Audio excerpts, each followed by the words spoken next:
ඔයා හිතන්නේ මම නරක කෑමක් කියලාද? ඇත්තටම ඔය කියන තරම් නරකක් මගේ නැහැ. මම ඊටාම රසවත් පෝෂණීය ආහාරයක්. ඔයාලා චිකන් කන්න බය නැත්තම් මොකටද මාව කන්න බය වෙන්නේ? චිකන් වල තියෙන ගුණම මගෙත් තියෙනවා.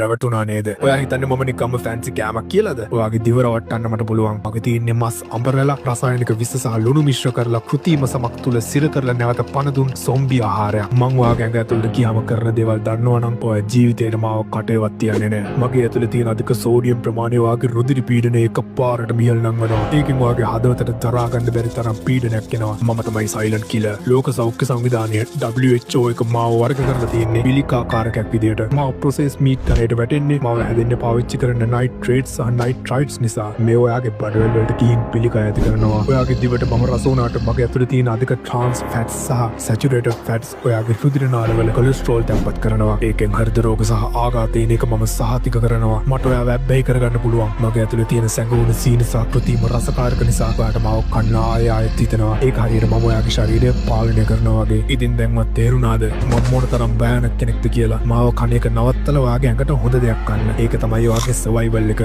මාව හැමදාම කන ඔයාගේ යාළුවට මේ අනතුරු ඇඟවීම කරන්න.